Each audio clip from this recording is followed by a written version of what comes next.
Bienvenidos y bienvenidas a todos y todas a este nuevo ciclo de cultura arquitectónica de, bueno, otoño 2021. Para dar inicio a esta charla me gustaría primero darle la palabra a nuestro decano Drago Vodanovic para que nos pueda dar una bienvenida. Así que Drago, te dejo la palabra a ti. Muy buenas tardes, muchas gracias, Rafa. Muy buenas tardes a todos los estudiantes y las estudiantes, a todos nuestros profesores también de las sedes Santiago, Concepción y Puerto Montt, a todos nuestros amigos y colegas, ¿no es cierto?, que se han sumado a esta primera conferencia del semestre.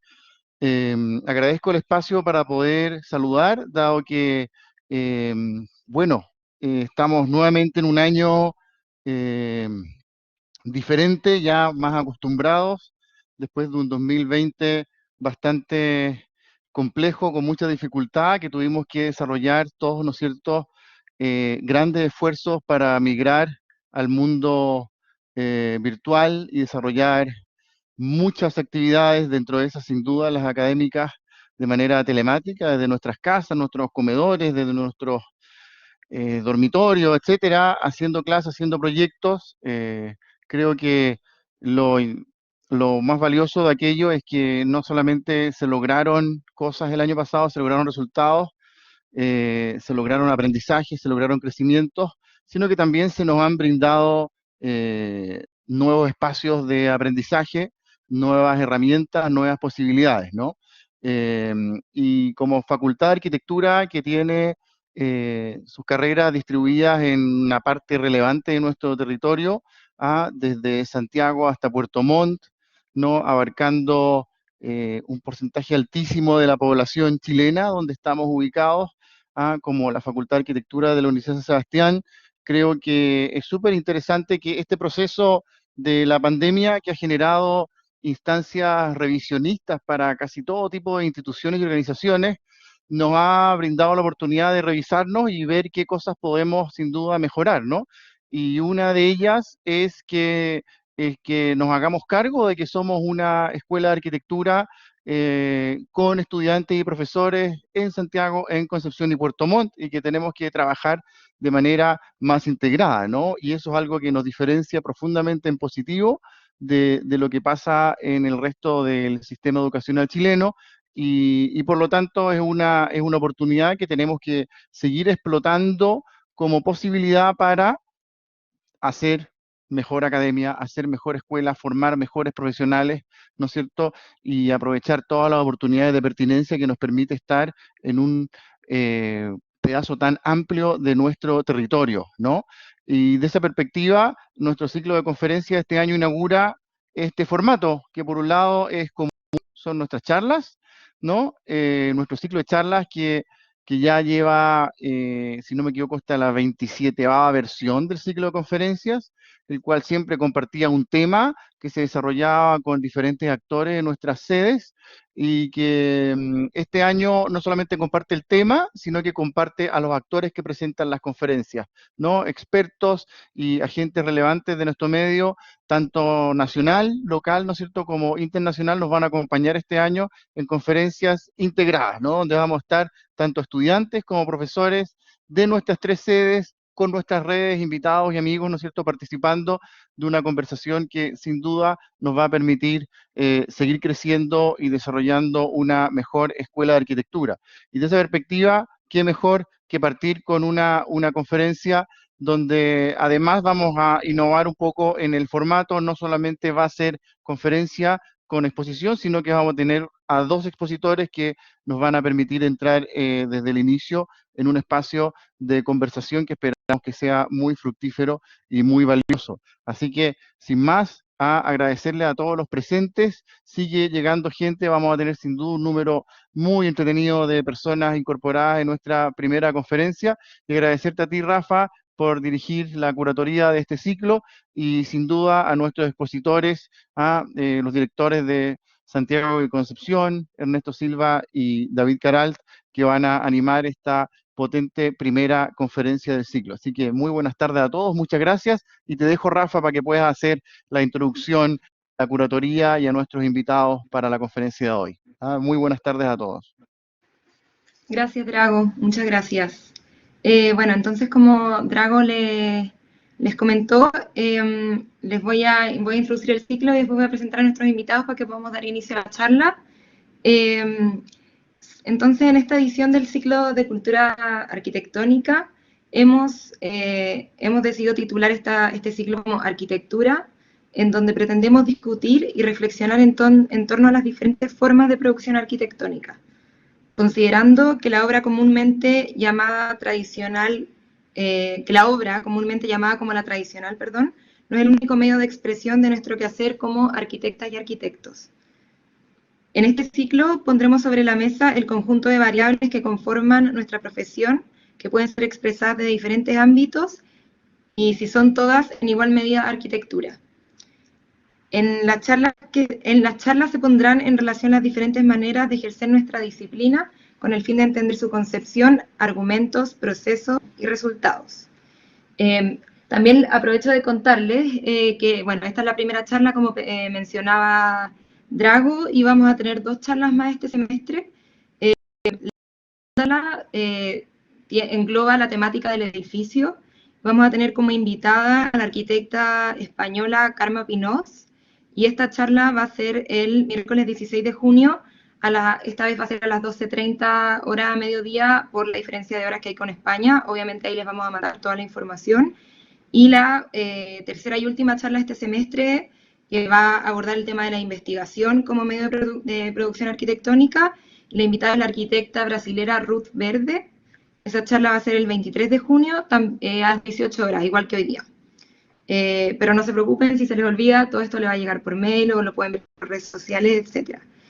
Entonces, pasándonos a la charla de hoy día, esta está titulada Especies de práctica, y Especies de práctica es una conversación sobre modos de producción, prácticas alternativas, agendas de trabajo y formatos de oficinas que proponen otras maneras de hacer arquitectura. Esta charla / conversación va a estar a cargo de David Caralt y Ernesto Silva, ambos directores de las escuelas de Concepción, David, y de Puerto Montt, Ernesto, de Santiago, Ernesto. Y David Caralt es arquitecto de la Universidad Politécnica de Cataluña en Barcelona en 2005, donde también cursó el máster en Historia y Teoría de la Arquitectura en 2008. Desde el año 2016, como mencionaba antes, es director de la Escuela de Arquitectura de la Universidad de San Sebastián en Concepción, y sus intereses de estudio se centran en la pedagogía de la arquitectura y en el papel de la historia y la teoría en el proceso de diseño. Escribe regularmente sobre arquitectura y ciudad.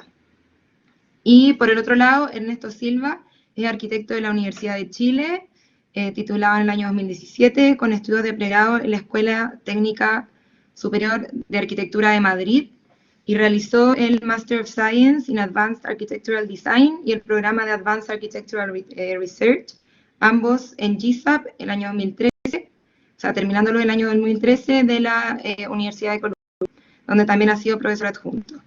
Es director de la Escuela de Arquitectura de la Universidad San Sebastián en Santiago y socio fundador del estudio Sin Apellido, oficina de arquitectura publicada en medios nacionales e internacionales. Con esto le doy la palabra entonces a Ernesto y a David. Voy a poner su presentación y los dos van a quedar, bueno, los dos habilitados para poder mover la presentación como quieran, cambiar las diapositivas, etc. Eso, muchas gracias.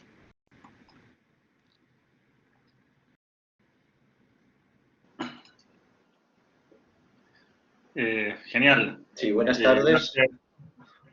¿Se escucha, David? ¿Tú me escuchas? Yo sí. ¿Me escuchan bien? Sí, súper bien. Parece que nos escuchamos. Oye, Excelente. fantástico. Gracias a Drago, gracias especialmente Rafa por permitir que esto pase. Y gracias a quienes se conectan para escucharnos. Ojalá que no los decepcionemos y que no los aburramos.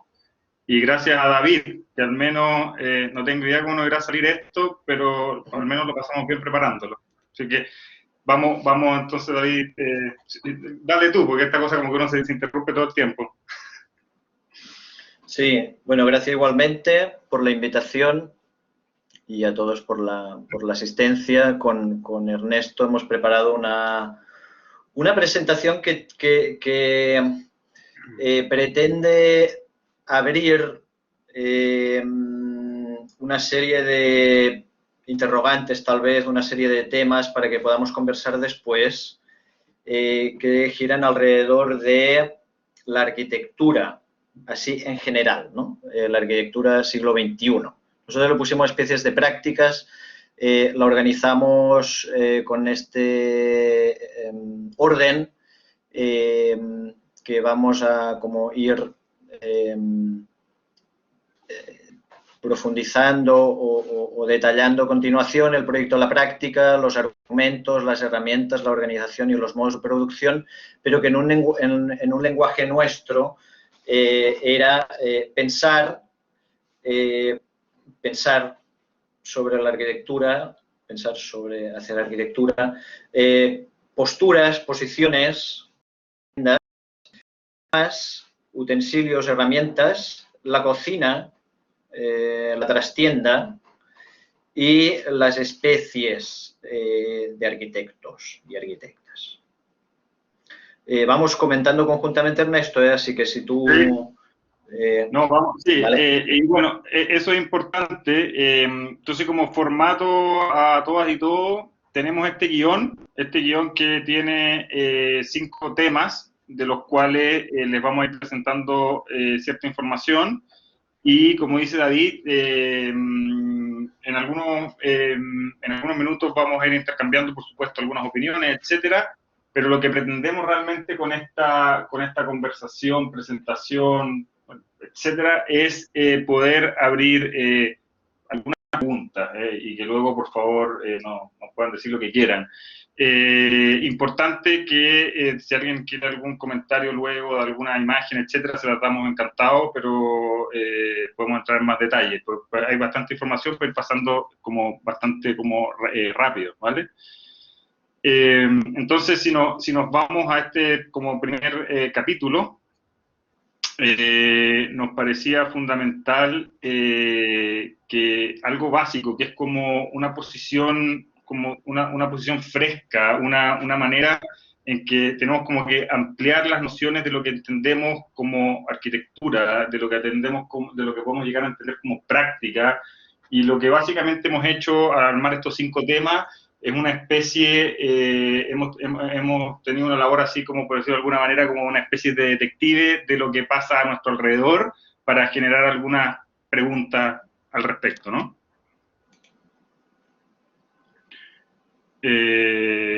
Vamos a la siguiente aquí. David, dale si quieres. Bien. Entonces, una cosa que nos parece fundamental poner sobre la mesa es que está bien, la arquitectura tiene un fin que es evidente, que es que se piensa, se diseña y se construye, pero siglo XXI también se abre especialmente, se abrió en otros momentos de la historia, pero en particular ahora tiene una complejidad muy considerable como un terreno de investigación intelectual. Es decir, está bien, es construir y además es otras muchas cosas que vamos a conversar como a continuación, ¿no? Por lo tanto es... Sí, perdón, y por lo tanto es eso que nosotros llamamos pensar. Eso me encantaría nos encantaría leerle esto literalmente en base a un artículo y que escribimos en algún minuto con Rainer Rafnlich y que Pier Vittorio Aureli en una entrevista nos comenta: recuerdo una vez entrar a una oficina y ver una batería de computadores con gente simplemente allí, haciendo un fragmento. ¿Cómo puedo escapar a esto?, me dije. No quería transformarme en un académico, un historiador profesional, un teórico, lo que fuera. Quería seguir siendo un arquitecto, pero haciendo arquitectura de otra manera, de una forma que pudiese también ayudarme a generar una concepción más crítica de la arquitectura. Entonces, nos parecía que esto era una buena frase para poder introducir a que vamos a revisar tipos de arquitectos, tipos de oficina, modos de pensar, argumentos, agenda, y para eso nos parecía fundamental lo que queremos tratar de entender es en ciertos momentos ciertos resultados o para ver cómo operamos como práctica arquitectónica, como distintas posibilidades de hacer arquitectura, y como dice David, principalmente de pensar arquitectura, cómo nos vamos fijando en los procesos de trabajo, intentando hacer algo que venimos desarrollando hace algún tiempo algunos de nosotros, que tiene que ver con diseccionar el espacio en donde trabajamos. Y ese espacio de trabajo lo podemos entender como un cierto lugar de producción que tiene que ver con el taller y que tiene que ver, por supuesto, con ese lugar que llamamos oficina. Y que llamamos oficina, o que tal vez podríamos llamar de una manera un poquito más compleja, como ese lugar de la práctica arquitectónica, ¿verdad? Me interrumpe cuando quiere, y si no yo sigo. Me dice stop, y como tú quieras. Y nos parecía que era fundamental entender el ecosistema de la oficina de arquitectura en distintas capas de información, como se ve en esta especie de mapa, diagrama, infografía, asociado a las tecnologías, a la industria constructiva, a las comunicaciones, al urbanismo, a la educación, etcétera, etcétera. Eso es lo que va armando ese ecosistema, lo que podemos llamar como la oficina de arquitectura.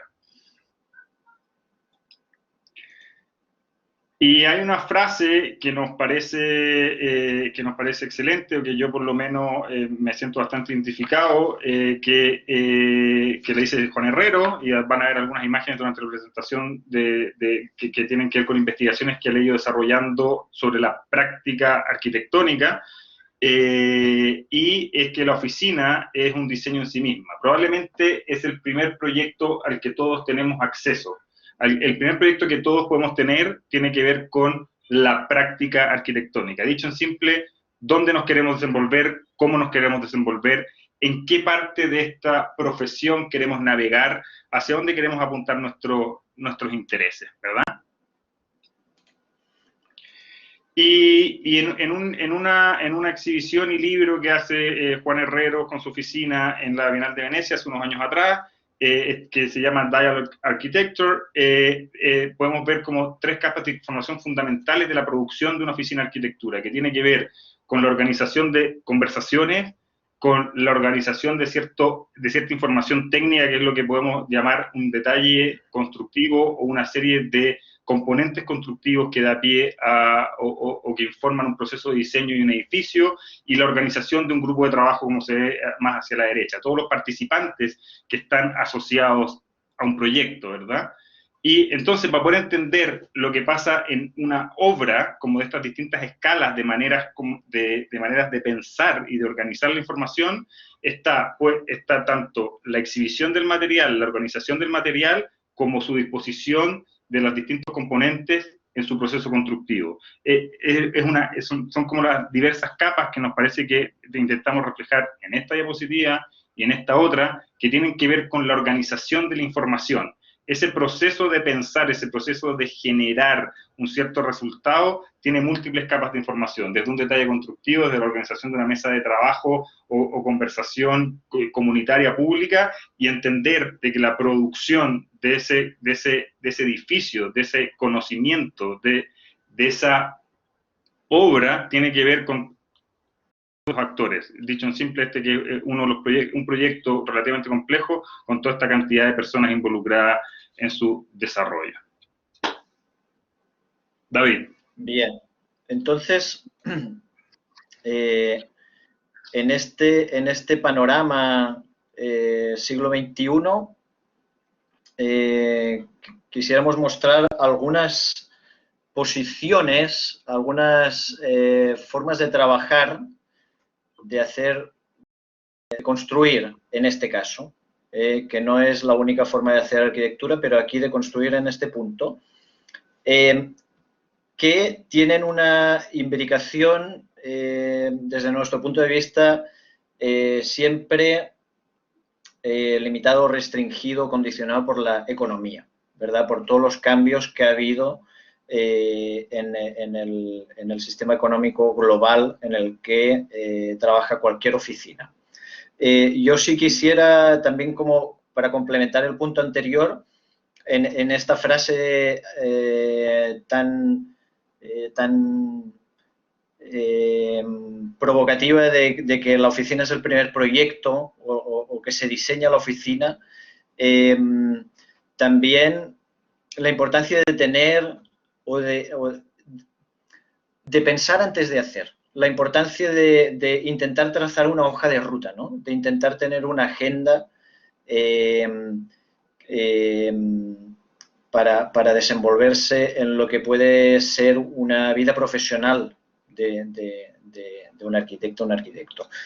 Entonces, en estas distintas posiciones que uno puede encontrar, hay un grupo de profesionales que podríamos llamar activistas, que operan a través de acciones directas, muy directas, y con eso me refiero que buscan un compromiso con la comunidad donde se inserta el proyecto, donde incluso los involucran no solo a nivel de participación, de escucharlos, sino de construir literalmente los proyectos. Hay un trabajo de fuerte de autoconstrucción, de autopromoción, como acto de resistencia a la mercantilización, ¿no? Ahí está Raum Labor,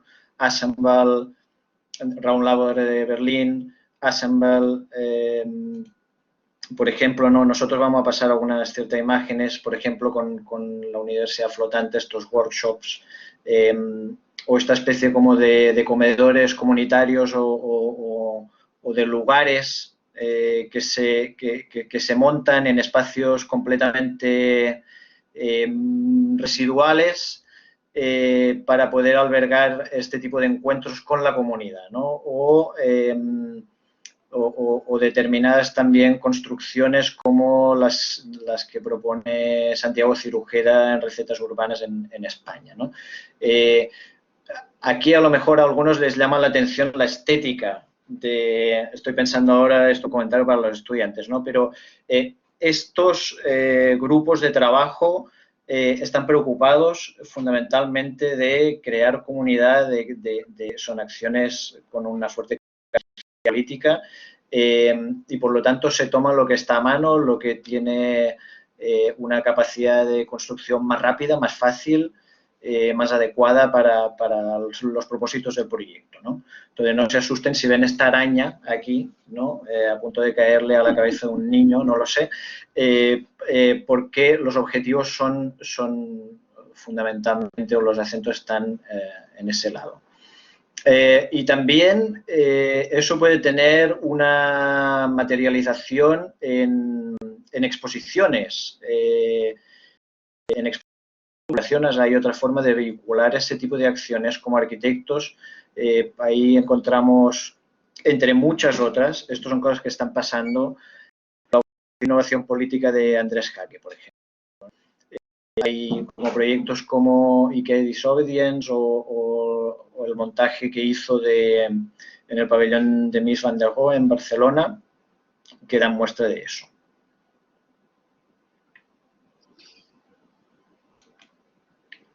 Sí, luego tenemos un segundo grupo, perdón, aquí los dos apretamos al mismo tiempo, que se podrían denominar como los populistas. Una cierta manera de ejercer la profesión y el desarrollo de ciertos proyectos, de generar cierta arquitectura, donde no hay una teoría misteriosa, donde los mensajes son claramente claros y evidentes, donde hay un vocabulario arquitectónico que se reconoce inmediatamente, hay una cierta obviedad, y eso lo vemos en este ejemplo de la oficina BIC.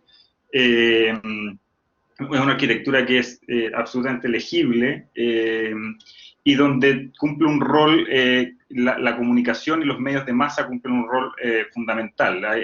Se han convertido en un arma mediática en la arquitectura en sí mismo. Y con estas categorías o estas maneras de entender cierta práctica, no queremos decir que alguien está ni bien ni mal, ni adecuarnos a una o a otra, sino que solamente lo que estamos intentando hacer aquí con David es un barrido de posibilidades desde la manera de tener una cierta postura como ejercicio o desarrollo de la práctica, ¿verdad? David. Sí, se trata de una posición donde las cosas se exageran, son bien claras para el público y son normalmente arquitecturas como muy fotogénicas, ¿no? Es decir, de muy rápido consumo visual, porque tienen, como decía Ernesto, este vocabulario o esta facilidad de lectura, ¿no? Tienen como una, era por una franqueza de cómic, pero son como a veces como caricaturas, ¿no? Y están en el fondo influidas muy fuertemente por los medios de comunicación de masas. Casi que la construcción se puede seguir por Instagram. Bueno, hay toda una imbricación con los medios de masas y con la visualidad de colores muy llamativos, etcétera, etcétera, ¿no? En una como posición casi que contraria al populismo están las oficinas, los profesionales que están muy preocupados de hacer una arquitectura culta, una arquitectura que recupera las referencias históricas, que incorpora muchas referencias, hay como incluso una vuelta muchas veces al ornamento, no hay una, no, pero con el ánimo de insertarse en una genealogía, en un linaje de referencias cultas, de hacer de la arquitectura como, reivindicarla como un saber autónomo, ¿no? Entonces ahí uno puede encontrar desde Dogma, Office, con mucha más intensidad incluso en el Reino Unido, que siempre ha sido una cultura en los ingleses muy consciente de la herencia que llevan detrás, ¿no? Caruso St. John, Sergio Bates y otros. Y yo ahí, incluso, si me permites decir esto, Ernesto, encuentro que hay incluso alguna relación, le veo yo, o un parentesco con Bills and Lion, ¿no? que es una oficina chilena que tuvieron relación con el Reino Unido. Yo creo que están como en esta línea como de arquitectura, no sé si decir culta, pero sí como muy cuidadosa, muy de estudio, muy de que se nota que estudian, se nota que incorporan muchísimas referencias, entonces creo que eso está ahí, ¿no? Y no hay, y si se fijan, puede ser un lenguaje contemporáneo estos Office, ¿no? Pero hay como estas referencias a los tejidos, en este caso, propios de la cultura musulmana, ¿no? Son arquitecturas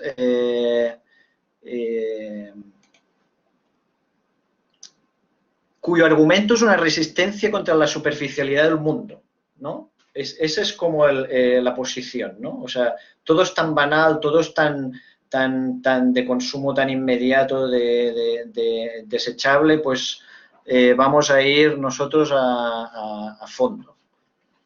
Sí, y eso es atractivo recalcar versus, no sé, veníamos de los populistas, por decirlo de alguna manera, pasamos a este grupo en que la referencia, la historia, una cierta genealogía es parte de lo que es el proyecto en sí mismo. Entonces hay una búsqueda como de un desarrollo tipológico, etcétera, como que intenta ser relativamente preciso, ¿no?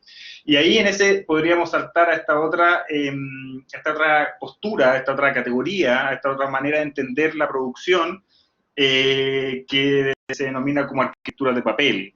Surgía como a partir de la década de los 60, donde esta especie como de nueva generación perdida, en que los dibujos han cobrado una relevancia como objetos de culto, donde probablemente la construcción de la construcción de ciertos argumentos, de ciertas ideas de proyecto, van asociadas a la generación por medio de la representación y no necesariamente por la generación por medio de la construcción.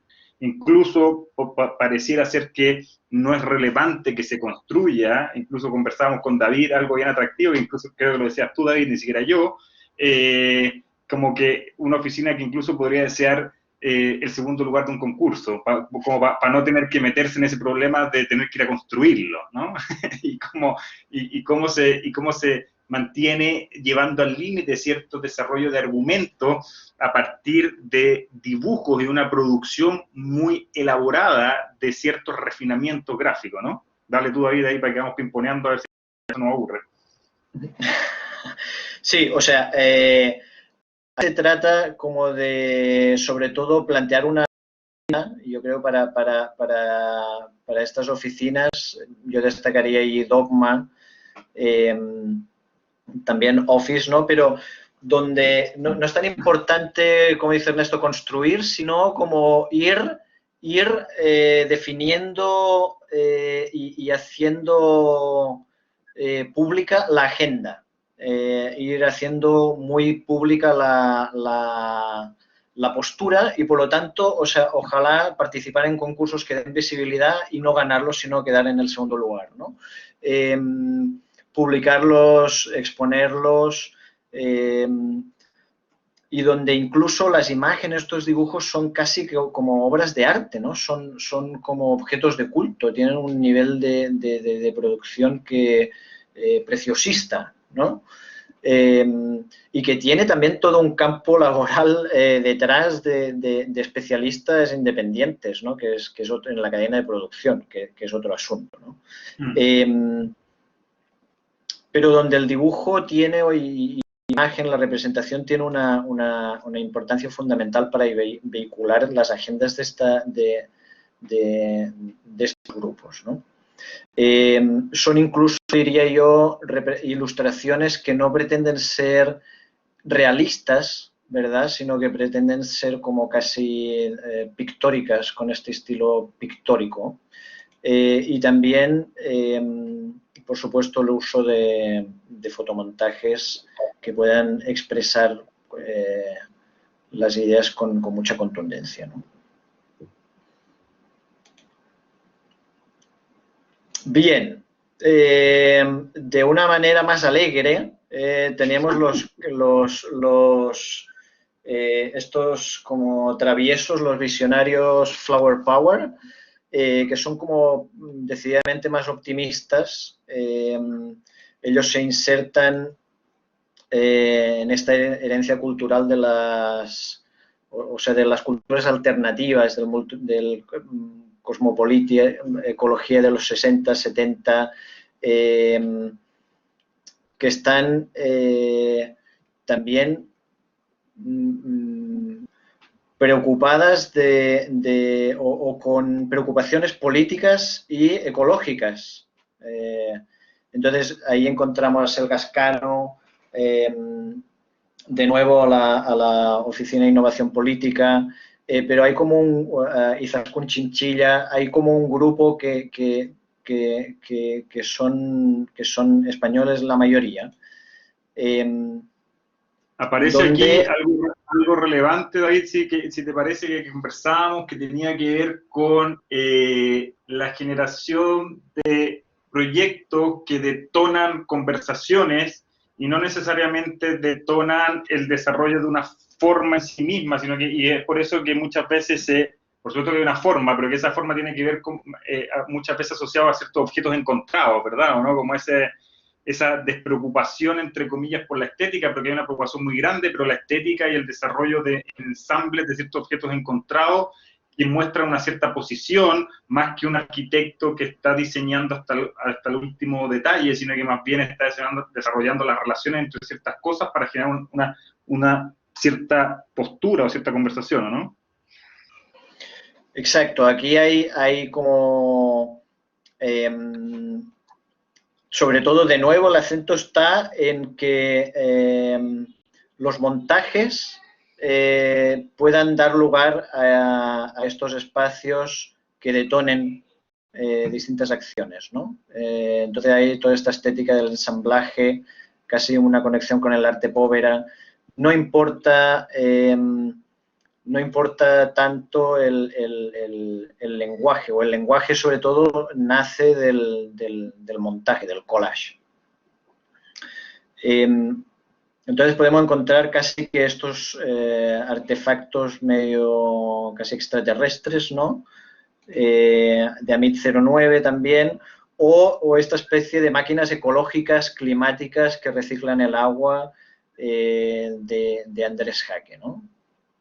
Aquí yo creo que aparece una idea que es atractiva, o al menos que no es menor, que habla de la complejidad de ciertos proyectos sin importar necesariamente la escala ni su uso, sino que más bien una condición de infraestructura, una condición así como de maquinaria, que pone, por supuesto, y lo vamos a ver luego en otro de los ítems de nuestro índice, que tiene que ver con las armas, que en el fondo con las herramientas de representación y gráfica, como esas distintas capas del proyecto, ¿no? Entonces, aquí pareciera haber, más allá de que nos interese, nos guste o no nos guste el proyecto, una condición interesante de esa infraestructura o maquinaria, ¿no? Sí, y yo, bueno, por si acaso también, como tenemos un grueso de estudiantes, o sea, para que no se asusten, pero esto está pasando, es decir, alguien puede preguntar si es arquitectura o no, pero esto es lo que están haciendo los arquitectos, ¿no? Tenemos otra como facción que serían las agendas que están enfocadas en explotar o llevar al límite los materiales. Podríamos llamarles fundamentalistas materiales para seguir con Zaher Apollo, ¿no? Pero eso puede tener distintas manifestaciones con arquitecturas como las que plantea Studio Mumbai en la India, donde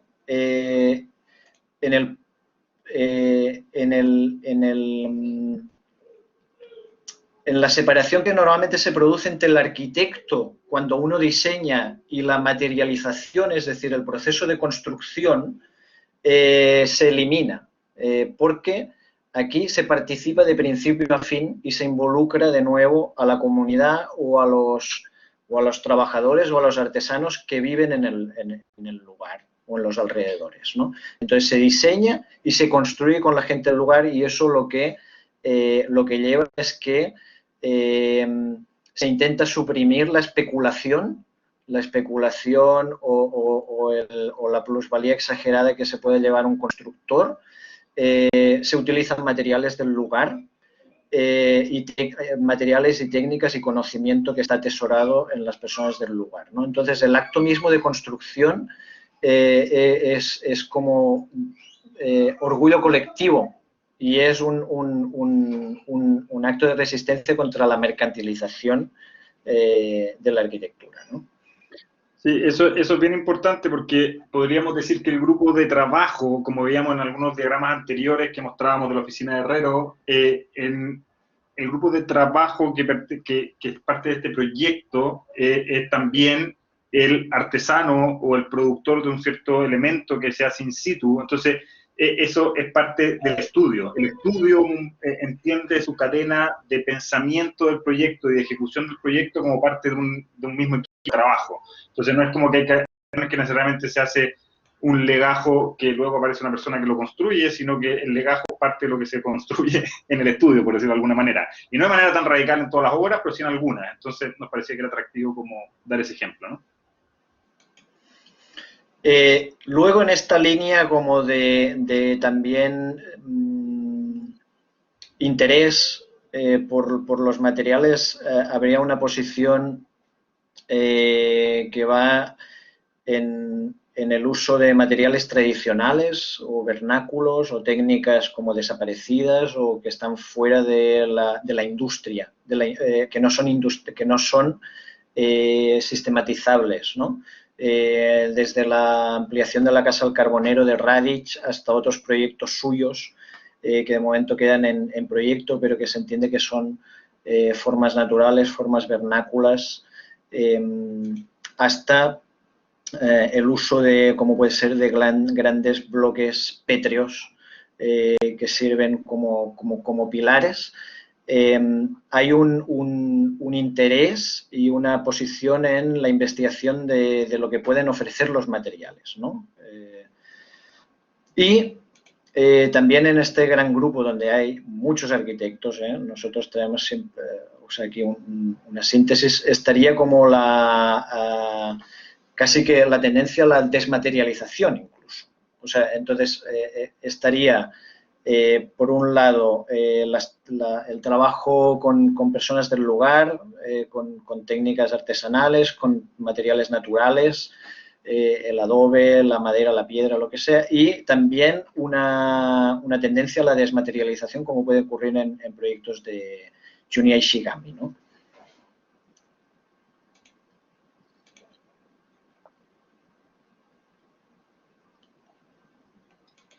Esto como que se quedó pegado. Y pasamos a nuestro último grupo, si no me equivoco, David. Exacto. A ver, Iván, ¿cómo vamos con el tiempo? Llevamos 30 minutos. Yo creo que tenemos que acelerar un poquitito, ¿no? Sí, señor. ¿Le parece, profesor? Entonces, bien. Llegamos al grupo de los austeros, ¿no? Denominados como austeros, donde hay esa estética asociada a ciertos elementos prefabricados, sistemas de construcción relativamente económicos, donde el lenguaje en sí mismo son las potencialidades que hace el sistema constructivo y no hay ninguna invención más allá de eso, pareciera ser, ¿no? Y aquí caso, por supuesto, emblemático, y recientemente o hace poco, Pritzker, la Cato Universal, donde aparece una dimensión entre política y estética del proyecto asociado a toda su evolución constructiva como industria, y eso queda manifiesto en ciertos detalles bastante como evidentes en algunos casos incluso, ¿no?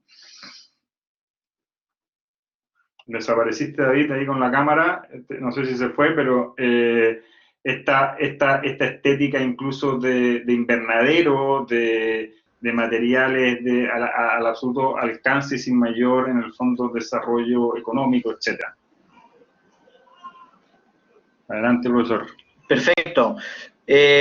Mira, insistir en que es una posición, la de la austeridad, consciente, y que me parece que es poner encima de la mesa que frente a la posición o el planteamiento de que hay un crecimiento que parece que es eterno o que los recursos son ilimitados, pues aquí hay una posición de decir que los recursos son lo contrario, ¿no? Que los recursos son limitados, que las cosas valen dinero. Entonces, incluso en estas, aparte de que la imagen y el lenguaje de estos proyectos es bien bajo el radar, bien sobrio.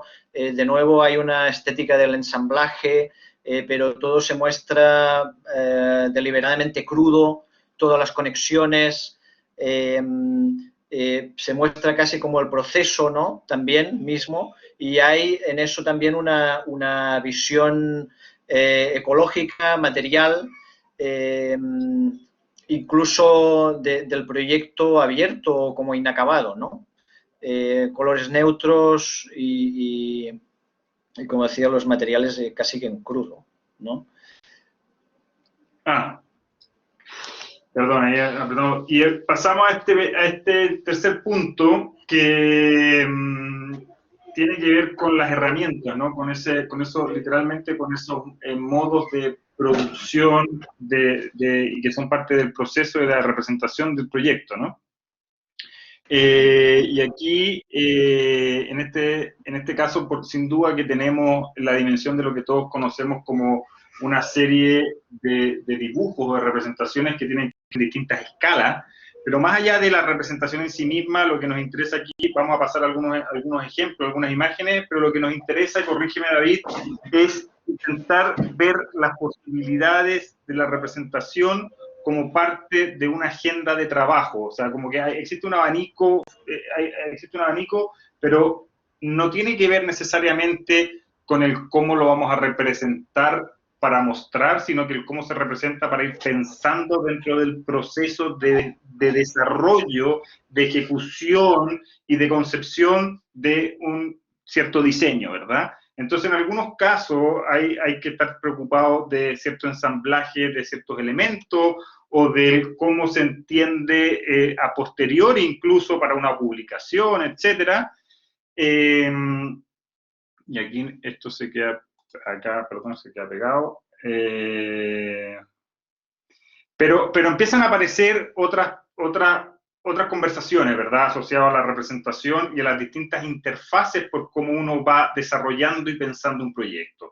El caso, para los que no lo conozcan, el caso que veíamos anteriormente del proyecto Cosmos de la Oficina de Innovación Política de Andrés Jaque en el PS1, incluso desarrolla una serie de tecnologías que permiten ir viendo la evolución en el día, en el tiempo, etcétera, del proceso del agua, y para eso aparecen como ciertos problemas que tienen que ver con decir, ok, para esto no necesariamente pareciera ser pertinente dibujar una planta o una sección, sino que pareciera ser pertinente pensar una interfaz de series de dispositivos o de ciertas tecnologías que tienen que ver con estas armas o estas herramientas para poder entender cómo se desarrollan ciertos argumentos, ¿no? Entonces, tenemos, por supuesto, otros casos más emblemáticos, aquí vamos haciendo distintos saltos que tienen que ver con el cómo se van representando ciertos pasos del tiempo, ciertos eventos, ciertos acontecimientos, ¿verdad? Y eso asociado a, por supuesto, Chumi, el cine, etcétera, y una serie de ideas o una serie de posturas que se querían poner sobre la mesa, y para poner sobre la mesa o para poder discutir, había que no solamente pensarlas, sino que también pensarlas cómo representarlas, ¿verdad? Profesor Caral, ¿sigo yo o sigue usted? Vamos pimponeando.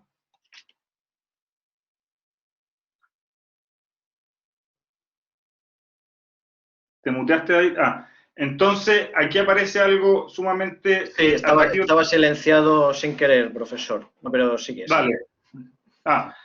Aparece otra condición que tiene que ver con un texto emblemático de Toyo Ito hablando sobre la arquitectura de Saná y esta condición diagramática de la representación, pero no por desarrollar un diagrama, sino que ese diagrama tiene que ver literalmente con la manera de cómo se entiende la organización de recintos y programática de ese proyecto, ¿no? Que luego, si uno ve ese diagrama, que ese diagrama se transforma luego en es permanente negociación con una serie de detalles constructivos, es en sí mismo el proyecto, diagrama, proyecto, volumetría, ¿no?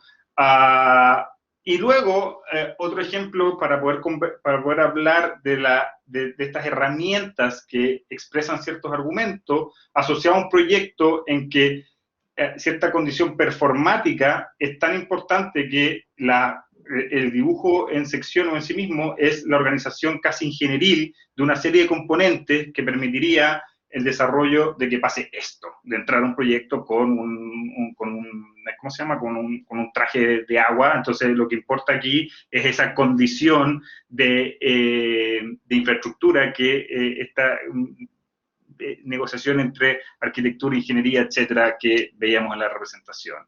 Y, por supuesto, otros asociados a otros modelos o métodos de trabajo que tienen que ver con esta maqueta, que es como esta especie como de cadáver en el que todos meten mano, que es como una especie como de autopsia in situ, que es como se va desarrollando la toma de decisiones, o al menos el testeo de la escala, etcétera, y una serie de elementos.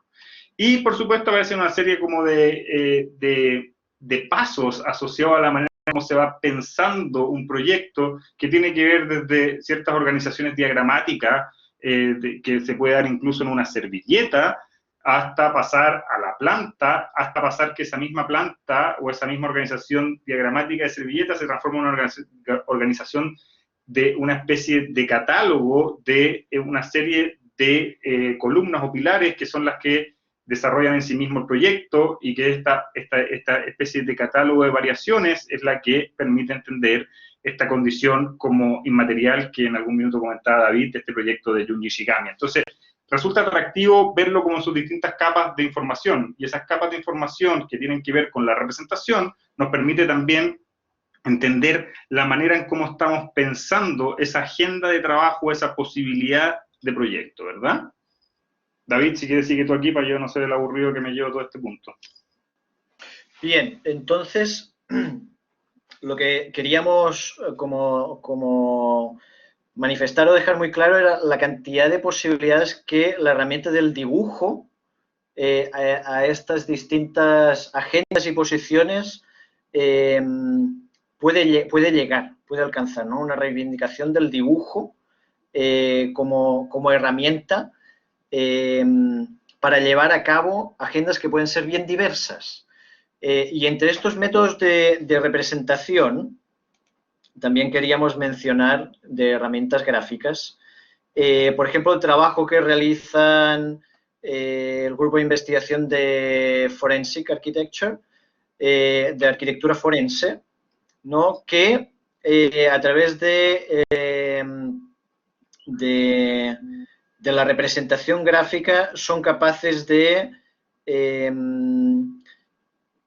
investigan y son capaces de determinar dónde, cuándo y cómo se realizaron ciertos, en este caso, ciertos ataques, porque normalmente trabajan en zonas de conflicto, como pasó, por ejemplo, en el trabajo que hicieron en Santiago, en la Plaza de la Dignidad, ¿no? Y en estas nuevas herramientas gráficas que pueden servir para distintas agendas, encontramos hasta, como poner un ejemplo que a mí particularmente me parece significativo, una herramienta que es para dibujar de noche a lugares inalcanzables. Es decir, es una especie de láser que lo que te hace es dibujar grafitis nocturnos, que no dejan rastro, ¿verdad?, porque lo que queda aquí es la fotografía, pero permite poner sobre la mesa, denunciar ciertas cosas, como en este caso, pues la mercantilización del patrimonio, la venta de los monumentos, acciones políticas de distinto tipo, ¿no? Pero que son herramientas, grupos multidisciplinarios, ¿no?, donde hay arquitectos involucrados, pero que han sido repensar las herramientas en el fondo de dibujo y de representación para distintas agendas, ¿no? Bien. Nos vamos entonces ahora a lo que hemos llamado la cocina. Vamos en el cuarto tema de los 5 que tenemos, y la cocina, como decía David en algún minuto, tiene que ver más bien con esa manera en cómo opera una oficina, así como tras bambalina, ¿no? Como esa parte del restaurante que uno no ve. Queríamos aquí lanzar algunas ideas, y entre esas, yo creo que, no sé, con David somos más o menos de la misma generación, y cuando uno era estudiante, gran parte de estas oficinas como de Star Architect, como estos arquitectos de estrella, era como los que tenía como a mano, ¿no? Como esta especie de referente, y es bastante curioso, y esto no lo decimos nosotros, sino que lo muestra Mark Wigley casi siempre en sus presentaciones, estos personajes que están siempre como con un nivel de seriedad tremenda, y por lo menos así se muestran, y más allá de la seriedad, esa condición de la persona, ¿no? Como de el personaje, el arquitecto, el dueño de la oficina, ¿no? Y insisto, aquí no queremos decir si algo nos parece que está bien o está mal, solamente estamos dando un cierto barrido de posibilidades, ¿ok?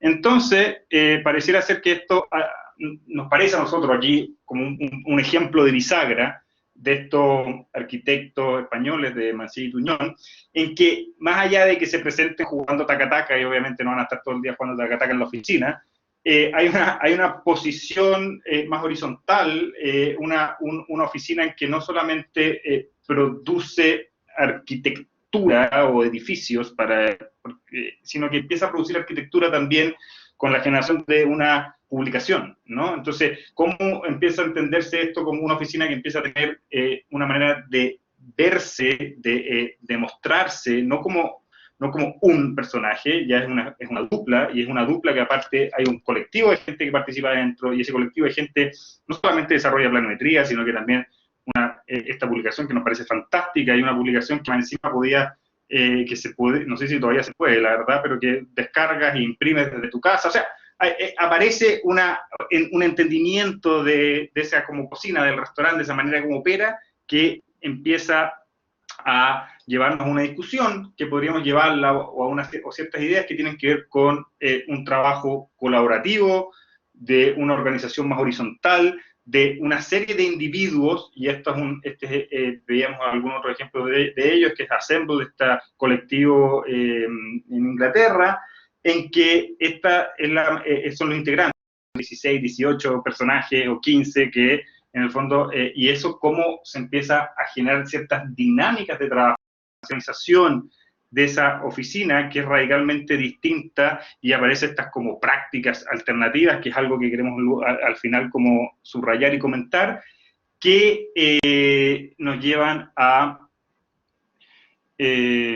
discutir o a entender de que ciertas áreas de la oficina en sí mismo pueden ser un lugar donde se produce in situ, aparece la idea del taller, y no solamente del taller como un lugar donde hay gente como con unos audífonos haciendo su mini, su audio en AutoCAD, sino que donde están probando ciertas cosas con las manos, donde se está generando cierta fabricación, donde aparecen ciertas dinámicas, y nos parece que esta imagen que aparece en el número que hace Claudio Palaichino asociado a la oficina del taller de Recta Materia de Arquitectura, es como es elocuente de eso, como de todas estas interacciones que están pasando, y que no tiene que ver solamente como con la cara visible de un personaje, sino que es podríamos decir, David, algo así como, sí, corrígeme, que es como esa disolución de la autoría, ¿no? Como que no existiría la autoría, ¿no? Claro, uno de los aspectos que queríamos aquí como plantear es como la asociación que suele hacerse o que hay una tendencia a pensar que el arquitecto controla todo y tiene una relación con la obra construida como la tiene un pintor con la pintura o un escritor con la literatura, cuando en realidad es un proceso en el que participan y colaboran muchos actores, ¿no? Entonces, parece que eso es más un reflejo, esta imagen, de lo que en realidad ocurre. Es más transparente reconocerlo que no encumbrar, tal vez, a una sola persona en un proceso donde intervienen pues, una multitud de actores, ¿no? Y en ese sentido, le mostramos aquí una serie de diagramas, estos que vienen que son asociados a la oficina de Estudio Herrero, de Juan Herrero, en esa edición de Dialogue Architecture en la Bienal de Venecia, que tiene que con entender de que para que un proyecto, sea cual sea ese proyecto, pónganle ustedes lo que quieran, una exhibición o un edificio en Oslo o una intervención en Shanghai o lo que sea, participan múltiples personajes, múltiples grupos, múltiples disciplinas, múltiples profesiones que se ven representadas en este diagrama como de los actores que son parte de ese proyecto o de esa autoría. Vamos a mostrar rápidamente, son diagramas para poder entender como la complejidad, y no vamos a entrar en eso, pero si uno dice la Oficina de Innovación Política de Andrés Jaque, aquí hay una serie de diagramas que desarrollaron unos estudiantes del Magíster en Arquitectura de la Universidad Católica, que tiene que ver con el entendimiento de un curso que estamos desarrollando ahí, que se llama La Oficina, y que entendemos como todas las complejidades que tienen que ver con su estructura, con su diseño, con sus medios, y podríamos entender la oficina de Andrés Jaque en el fondo por medio de estas distintas capas. Entonces, como que las cosas no son tan simples como parecen, no tienen ¿cuál es la categoría que le habíamos puesto? Estos flower pop o lo que sea. Es bastante más complejo que eso, ¿no? Nos guste o no nos guste, es bastante más complejo. podríamos entender, por ejemplo, que esta es la manera como orbita en cuanto a sus comunicaciones y a los medios en donde están presentes, por ejemplo, la oficina de Dogma, de Pier Vittorio Urelli se me fue el nombre de su socio. De Martino Tatara. Estos son todos los lugares donde han publicado en el último tiempo y con la intensidad. Entonces, claramente demuestra una manera de posicionarse asociado a ciertos temas que se desarrollan en la academia y por lo tanto aparece como esta como taxonomía de posibilidades de donde escriben y presentan. Y por supuesto, en una oficina como la de Juan Herrero aparece toda esta serie de personajes asociados a un proyecto que sin duda es muy distinto a una oficina que esté en una relación, por decirlo de alguna manera, más académica o colectiva y está más bien enfocado a ciertos proyectos en el fondo construido, etcétera, etcétera. Entonces, son como las distintas capas que nos permiten entender esto, y para reflejarlo de alguna manera, como que si quisiéramos entender realmente un cierto proyecto, como este que yo creo que hemos visto publicado, se puede ver en infinitos lugares, desde Instagram, Facebook, hasta revistas de arquitectura, que la Biblioteca de Seattle de OMA, pero para poder entenderlo en todas sus capas y magnitudes, nos parece fantástico esta exhibición que hace Maite Orjabal en el Art Institute of Chicago, en que presenta la planimetría en AutoCAD para entender las capas en cómo está dibujado el proyecto. Y no es un tema menor, parece ser como anecdótico, pero probablemente ahí realmente entendemos incluso cómo opera ese edificio, en la manera incluso de cómo se dibuja y se organiza su información en el AutoCAD. O, por ejemplo, una oficina como la Tierra Wow, entender que la manera en cómo se organiza físicamente no es menor para entender de que es una vivienda, que en la misma vivienda está la oficina y que existe una serie de practicantes y una serie de arquitectos japoneses y todos interactúan en el mismo lugar, que es esta vivienda-oficina, que nos podría permitir entender en gran medida gran parte de su desarrollo o postura dentro de la disciplina. Y para todos los que ya estén un poco aburridos de escucharnos, la buena noticia es que este es el último capítulo y podemos luego pasar a conversar más allá, ¿verdad? Sí, esto es muy breve, pero queríamos, comentar que de pequeña revisión que hemos hecho con Ernesto, uno puede darse cuenta que a día de hoy, siglo XXI, la arquitectura, la arquitecta y el arquitecto puede llegar a ser no solo lo que puede ser más evidente, que es diseñar y construir, sino que puede ser como este señor que es una especie de detective, que I.L. Wiseman, que está a cargo de Forensic Architecture y que se dedica como en el fondo a trabajar por la justicia, por los derechos humanos, etc. O puede ser una figura a medio camino entre el periodismo y un acercamiento a los medios de masas, que realiza programas de televisión, que también hay arquitectos que realizan programas de radio. Puede ser un arquitecto que profundiza en los medios de representación, puede ser un arquitecto que se dedica a la fotografía, que se dedica a las ilustraciones, y puede ser también un arquitecta que se dedica a la curatoría, que se dedica a la edición, que se dedica a la publicación, etcétera, en un abanico, por lo demás, muy, muy interesante, muy rico de posibilidades. Y puede ser, todo eso es lo que hacen las arquitectas y arquitectos, y puede ser también lo que a priori es más clásico pensar que es el arquitecto con una oficina que diseña y cuyos proyectos se construyen, pero que, como me ha dicho Ernesto todos estos días, casi que es lo más difícil de ser a día de hoy, ¿no? Porque los arquitectos hacen tantas cosas y esto casi que ha pasado a ser lo más difícil y hasta lo más alternativo. Entonces, con estos 5 puntos y con este barrido que hemos hecho con David y en esta especie como de pimponeo, lo que tratamos de llevar son varios temas, ¿no? Pero nos parece sumamente atractivo poder discutir sobre la idea de práctica arquitectónica, distintos modos de producción, distintos formatos, distintas maneras de entender, como el pedido que nos hace la Rafa, hablar de arquitectura, como distintas posibilidades de modos de producción. Y esos modos de producción, por supuesto, que tienen que ver con la figura del arquitecto, y del arquitecto como ese cliché que a lo mejor muchos tenemos, que es esta imagen que estamos viendo aquí, de un personaje, por supuesto, fundamental en la historia de la arquitectura, o también la posibilidad de algo, como decía David, que hemos discutido bastante y que podrán a lo mejor estar en desacuerdo, pero que queríamos dejarlo planteado, como que esa posibilidad de toda esta cantidad de prácticas alternativas, probablemente ya no son tan alternativas en el año 2021, y son parte de esa genealogía, de esa taxonomía, de estas posibilidades de navegar en lo que llamamos arquitectura.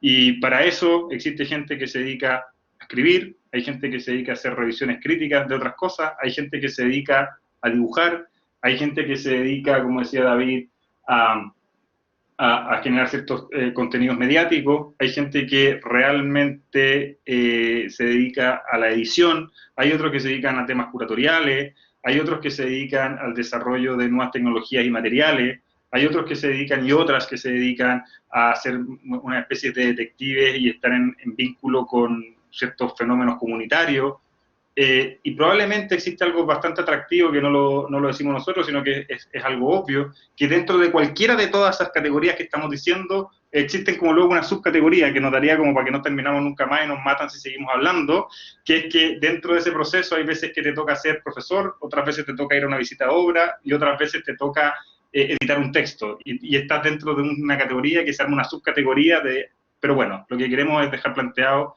una serie de argumentos, de una serie de preguntas básicas de algo tan básico que probablemente discutimos muy poco y habría que discutir más, que es cómo queremos practicar lo que hacemos. Eso, básicamente, ¿no, David? Excelente, muchas gracias. Muchas gracias a todos y a todos por la atención y la asistencia. Gracias. Muchísimas gracias, David y Ernesto. Estoy como fascinadísima con lo que acaban de exponer. Voy a sacar esto para que podamos vernos las caras. Y estoy viendo que ya hay algunas... Uy, el chat se volvió loco. Hay algunas manos levantadas y algunos comentarios en el chat. Estoy tratando, como que no se me carga. Ah, puros aplausos, ya, perfecto. Mira, yo soy más fan de que podamos, que puedan hablar los que quieran preguntar, así que Alessandra, no sé si te parece, pero te voy a hacer moderadora y con eso tú puedes, ¿no? Acabo de... Muchas gracias, buenas tardes. Buenas Hola. tardes. Hola. Hola, hola. No puedo compartir el video. Hola, buenas tardes. Hola, buenas tardes. Hola, Gracias hola. por la charla, muy inspiradora, de verdad. Hola, buenas tardes. Voy a la pregunta. Tenía esa curiosidad, me gustó mucho esa división de las posturas en populistas, nuevohistóricos, visionarios flower power, utopistas. Me parece interesante. Ahora me preguntaba, ¿qué produce la universidad? ¿Produce populistas? A los cursos que la mayoría de las universidades, creo, del mundo, ¿no? Estoy lanzándome mucho, pero por lo menos del mundo occidental. ¿Cuántos profesores hacen arquitectura populista, historicista, flower power? ¿Y cuántos estamos en la categoría quizá de los austeros? ¿Y en cuántos más estamos nosotros como profesores? Me parece como que hay una grande separación entre lo que se enseña y luego lo que normalmente se enseña en los cursos de taller y luego lo que es el mundo profesional y todas estas nuevas visiones y tendencia más política a veces y social que arquitectónica que se expresan en la arquitectura de la oficina respecto a la arquitectura académica. Esta era un poco la pregunta. Gracias. Gracias. ¿Dónde está David? ¿Te asustaste y desapareciste? Ah, no, ahí te veo. No. Tienes que partir yo. Mira, yo converso muy a menudo con la profesora Alessandra, que es profesora de Cultura en Concepción, así que te cedo a ti la palabra. No, mira, a ver, puedo estar pésimo puedo estar pésimo en lo que voy a decir y por favor conversemos, ¿no? Pero yo tiendo a pensar, y algo que tratamos de decir varias veces con David, que va asociado como a una serie de agendas, ¿o no? Más allá de las categorías que uno pueda utilizar, pareciera ser que hay algo que es como común y que tiene que ver con la generación de un cierto argumento, ¿no? O sea, más allá de la categoría de los personajes que estén, yo creo que cualquiera que está en esa categoría es porque ha sido capaz de desarrollar de manera bastante sofisticada o como con un grado de precisión un cierto argumento que les da una agenda de trabajo, ¿verdad? ¿Y qué es lo que intento decir con eso? Si entiendo bien, Alessandra, asociado a la academia y cómo somos nosotros como profesores, yo tiendo a pensar que al menos en las áreas que yo me desenvuelvo generalmente, que tiene que ver con taller, en que uno tiene que lograr de que en el taller se discuta de ciertos argumentos y sobre todo de ser consciente de qué es lo que estamos desarrollando. Si luego el estudiante, una vez que es consciente en la toma de decisiones o qué es lo que está queriendo discutir con su proyecto, quiere ser un floor power o como se llame, o un austero, o bienvenido. O sea, creo que como ese le corresponde a él. Pero uno tiene que lograr establecer cómo organiza de manera clara ciertos argumentos y sobre todo, claro, consciente de lo que está haciendo. Para que sea consciente que hay cosas que uno hace y cuando uno hace algo, deja de hacer otras cosas. Es así de simple, creo yo. Mire, yo lo que... Me gusta esta respuesta. O sea, la encuentro la posibilidad de dejar a un alumno al final su expresión, pero con el contenido presente. Estoy de acuerdo completamente. Claro, yo creo que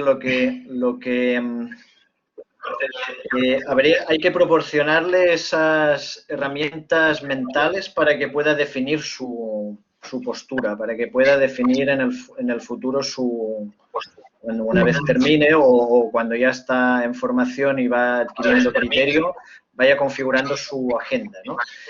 Entonces, sobre todo lo que nos interesaba con Ernesto era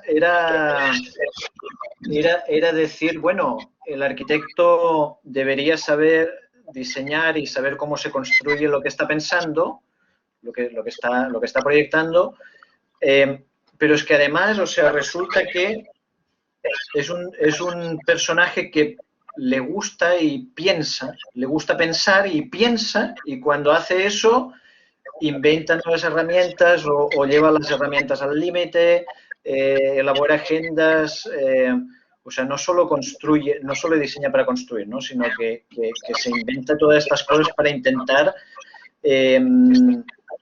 pues o asumir compromisos sociales o políticos o trabajar de una forma muy consciente a nivel medioambiental, etcétera, etcétera.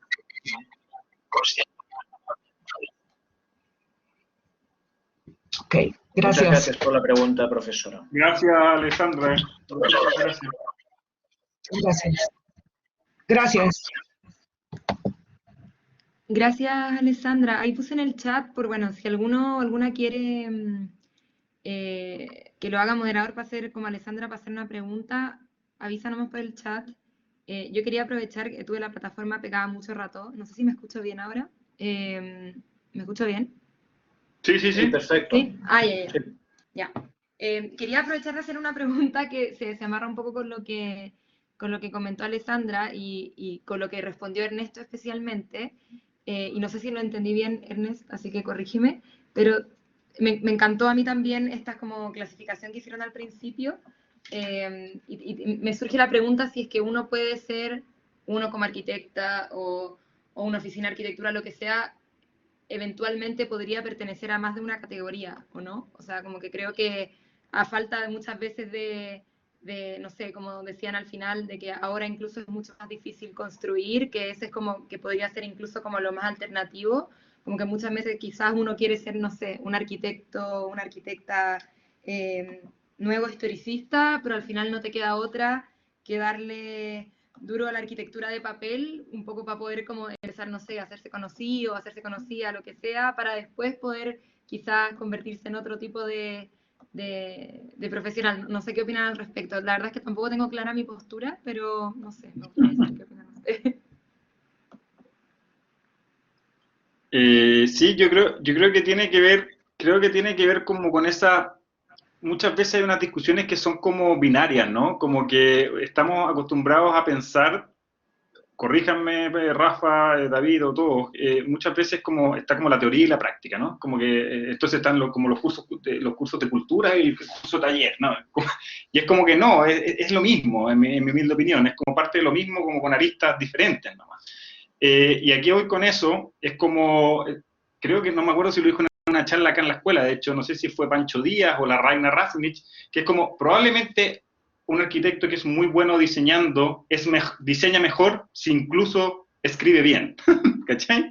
Entonces es como que las cosas tienden a ser complementarias, se vuelven a ser más complejas, entonces, y de hecho, en estas categorías, muchas veces con David conversábamos y discutíamos, y que son categorías que se las atribuimos a Saer Apolo, por supuesto, nosotros no estamos inventando nada, sino que le damos una vuelta de tuerca a ciertos temas, aparecen personajes en distintas áreas, porque hay momentos o hay proyectos que les permiten discutir alguna cosa más, y entonces entran más en un área que en otra, y yo creo que eso es fantástico, pero lo que es más fantástico es que probablemente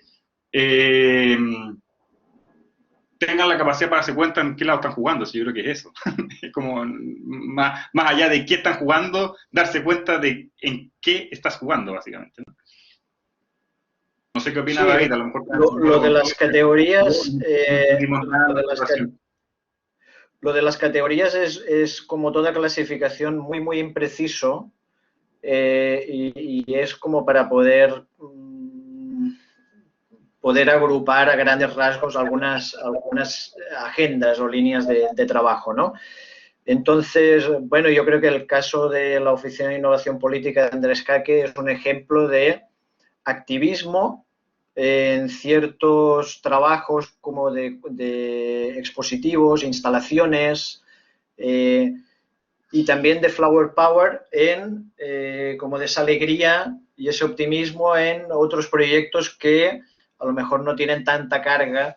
Creo que está construyendo ahora una escuela que seguro que tiene algún componente, no tengo duda, pero al final es una escuela, o tiene esa casa en Ibiza que tendrá preocupaciones ecológicas y a lo mejor no tanto políticas. Entonces, o Dogma está... aparte que está muy vinculado a la academia, pues también están los nuevos historicistas y está en la arquitectura de papel, ¿no? Entonces, creo que pero tiene como una agenda, o sea, a través de la arquitectura de papel lleva toda esta carga de referencias, entonces, sin duda. Ahí se prende el micrófono. Súper buenísimo, muchas gracias. Y un último comentario, antes de poder darle la palabra a otra persona, no sé si, bueno, hasta ahora nadie ha levantado la mano ni ha preguntas por el chat, pero de verdad lo Yo veo a invito. Diego Pérez, Pérez ¿sí? que levanta la mano, no sé si por equivocación, pero sigue Rafa. Sí, está Diego. Perfecto, sí. No lo había visto, buenísimo. No, lo único que quería comentar era que me parece súper importante como resaltar, bueno, toda la presentación estuvo buenísima, pero la última parte me parece súper relevante, como esta idea de que podemos ser diferentes tipos de profesional, hay diferentes modos de producción, como fue un poco que se planteó en la charla, porque creo que es súper como enriquecedor para los estudiantes que están escuchando y también como para abrir la puerta a las otras charlas que vienen. La idea un poco es lograr que este ciclo, ojalá lo podamos extender también el próximo semestre y un poco ir revisando esos diferentes modos de producción. Así que creo que queda como súper bien pasada la posta a la charla que viene, como para que podamos seguir con ese tema. Ahora sí, me callo y Diego, toda la palabra es tuya. Vale, no sé si me escuchan o se ve. Perfecto. Hola, Hola, hola, ¿qué Diego. tal? Hola Ernesto, hola Rafaela. Hola. Oye, lo primero, felicitarlos, nada, ha sido súper entretenido esta especie de revisión del espectro actual casi de la práctica. Y un poco amarrando lo que comentaba Alessandra sobre este paso previo a la práctica, que en el fondo como la formación, digamos, inicial, porque uno en realidad nunca termina de ser estudiante de esto, te mueres estudiando arquitectura básicamente cuando te gusta, digamos. ¿En qué momento también la formación, ¿cierto?, pasa a este formato, que algo que tienen en común estas prácticas, más allá de la postura, que es la producción del objeto, de un objeto ya sea construido, dibujado, temporal, ¿cierto? Y no tanto en el autor, que es como esta consecuencia, ¿cierto?, del modernismo y posmodernismo, de la aparición de esta figura de la autoría y de que tienes que tomar una postura radical y tratar de ser sobresaliente, cuando en realidad finalmente las ciudades y la vida en general se construye en su gran mayoría con objetos anónimos que están bien hechos, digamos. ¿En qué momento la discusión también, la formación? Es inevitable ver referentes, ¿cierto? Pero también esa referencia un poco, que a veces le llaman vernácula, pero creo que es un poco más complejo. No sé si de pronto andar ahí que creo que toca también un poco todas las categorías con las que ustedes pasaron, ¿cierto? Ahí hay una especie de que el autor se disuelve, parece, cada vez más en diferentes posturas, en diferentes maneras de actuar, hasta que, o sea, eventualmente, no sé si desaparecerá o no, no sé cómo lo ven ahí. De hecho, el formato que ustedes tienen me parece interesante, esto de que conversen. No es como, de hecho, no es la típica, ¿cierto?, presentación. Tenemos a un autor hablando del trabajo, que ha sido como una discusión en torno a. Mm. David, ahora sí tú. Mira, si lo entiendo, si entiendo el comentario de Diego, en primer lugar, yo creo que en cuanto a la formación, uno debería, y creo que es lo que intentamos, que los profesionales trabajen bien. Y en mi opinión, esa es la agenda como la responsabilidad, la austeridad, o sea, no quiero decir del sentido común, pero de trabajar bien, ¿no? De trabajar con los presupuestos ajustados, o sea, no hacerle gastar de más al cliente, todo ese tipo de cosas de que la cosa tenga una sustentabilidad adecuada, etcétera, etcétera, ¿no? Entonces yo ahí simpatizo con toda esa agenda que es de los que están bajo el radar, toda la agenda de la austeridad, y después, eso por un lado, y después, no sé, Ernesto, si tú quieres intervenir, porque perdí el hilo del segundo comentario que le iba a hacer a Diego. Si sirve, ya que somos dos, para ir en dupla.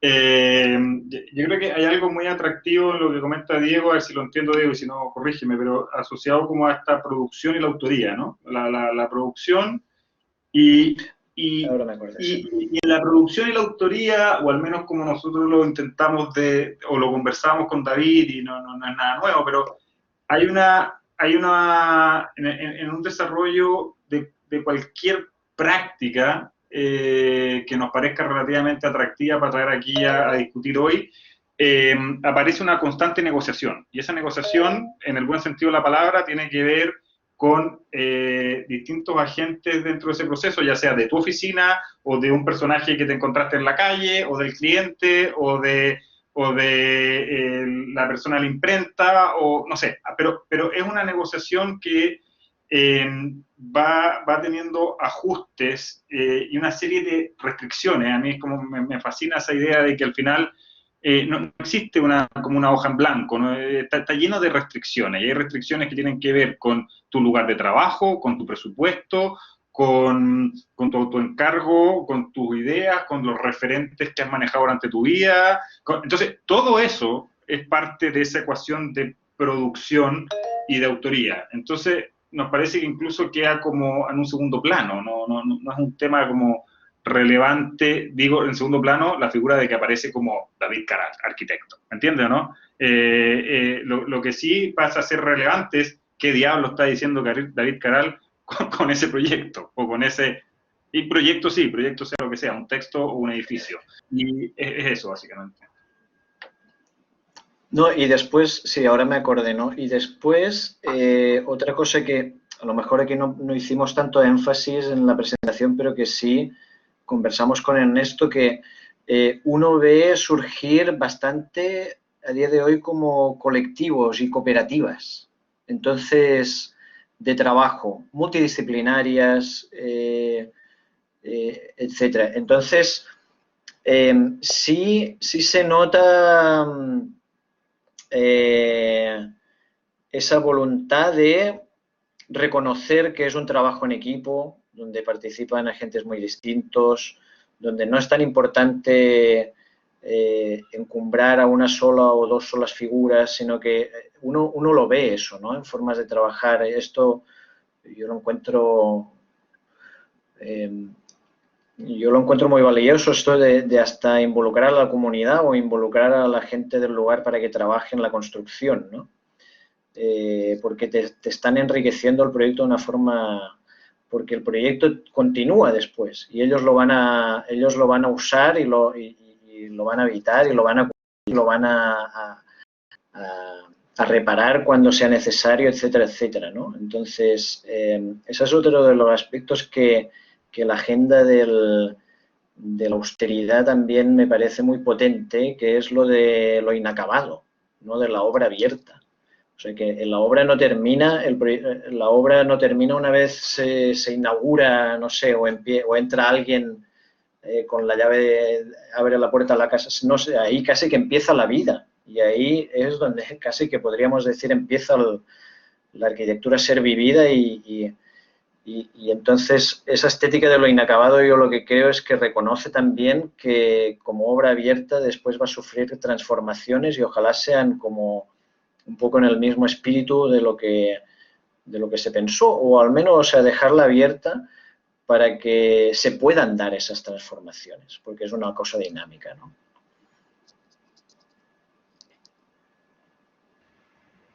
Sí, sí, muy de acuerdo. Muchas gracias, Diego, por Muchas gracias, Diego. Gracias. Habían 3 manos levantadas que ya los hice presentadores para que pudieran prender sus micrófonos y estaba Anita, después Rubén y después Sebastián Barahona. Así que si lo podemos hacer en ese orden.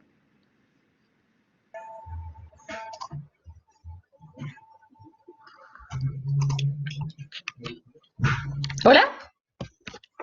Hola, Anita. Bueno, yo lo he pasado fantástico con esta charla.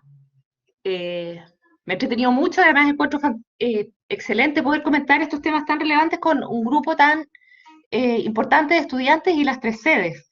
No es una pregunta, no sé cómo decirlo, pero tal vez la palabra que usa nuestro director de provocación, tal vez me acomoda, en el sentido de todo esto que se ha comentado, de todas estas prácticas. Uno muchas veces ve estos ejemplos publicados que ustedes comparten ahora como gente que realmente lo pasa bien trabajando. Disfruta, y eso en realidad, esa efervescencia se ve reflejada en las posturas, en lo radical de los argumentos y finalmente en lo que construyen, independiente sea más o menos cercano a la arquitectura tradicional o a la que uno está acostumbrado. Entonces, mi pregunta o comentario tal vez va en cómo nos hacemos cargo de potenciar estas líneas que Ernesto las grafica como, las expone como el siglo XXI, o de estas cooperaciones donde la comunidad es muy presente, o estas nuevas maneras, no nuevas, pero estas maneras tan frescas de ser arquitecto, y donde están, por supuesto, estas manifestaciones y también la obra escrita, que es muy relevante también, cómo tomamos y potenciamos esos eventos desde la academia. Quizás hacemos gente más feliz, que haría mejores ciudades, que haría mejores ciudadanos y que tendríamos tal vez la mitad de los problemas que tenemos hoy en día como sociedad. Eso. Oye, yo creo que es un temazo, Anita, y está claro que estamos en un ambiente académico y obviamente uno tiene que decir de que hay una historia y que las cosas son bastante complejas, es evidente, ¿no? Pero yo creo que también hay tantos como fantasmas y clichés y asociados como al estudio y al desarrollo de la arquitectura, que es como un personaje que, bueno, lo ponemos un poco en la foto, ¿no? Pero ese personaje como que trasnocha, que toma café, como que lo pasa mal, ¿cachai? ¿No? Pero a la vez te ven como una persona, oh, que es divertido, que es tan loco, y es como raro, y no sé qué. Entonces es como una dicotomía así bastante extraña. Y aquí voy a decir algo que a lo mejor David está en desacuerdo y a lo mejor me matan, pero yo creo que tiene que ver con que en general históricamente la enseñanza de la arquitectura ha sido excesivamente, ¿cómo decirlo de manera elegante? Ha sido excesivamente responsable o excesivamente ¿Punitiva? Sí, con poco, como con poco frescor, o sea, como de aplicar recetas que sabemos que funcionan, ¿me entiendes? ¿No? Entonces, creo que ahí hay un desafío de como cualquier escuela en el mundo, o de cualquier ambiente de enseñanza de la arquitectura, que es que, y es una frase que a mí me fascina, de Mark Wiley, que dice, en cualquier escuela, sea pregrado, posgrado, en la China o en Rancagua, tiene que ser una escuela, da lo mismo, o en Nueva York, da lo mismo, tienes una escuela que al menos vaya 10 años adelantado de lo que pasa afuera. Entonces, yo creo que es eso, es como que hay que tomar mayores riesgos y, por supuesto, de una manera responsable. Se debe disfrutar más. Eso, no sé, me corté o me apagaron, no sé. Yo no veo a nadie, ahora veo puras... David, ¿estás ahí? Creo que soy yo que perdí un poco de conexión. Pero si me escuchan, sí se me fue un poco la señal. ¿Me escuchan bien? Sí, sí, sí. Vale.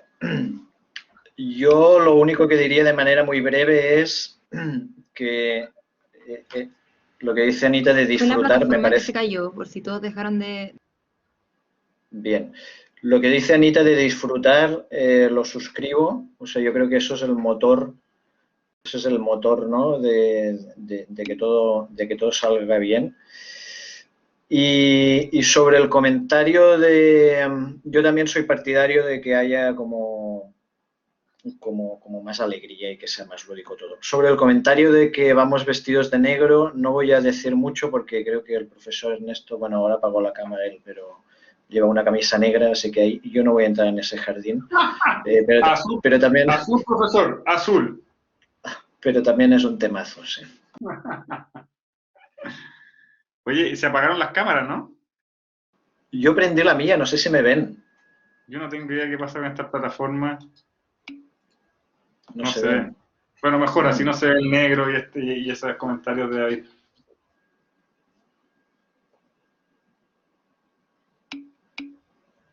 Ya, se escucha bien. Perfecto. Fondo negro y gris. Qué triste. Bien. Estábamos hablando de alegría, optimismo y no sé qué, y terminamos como con las pantallas apagadas.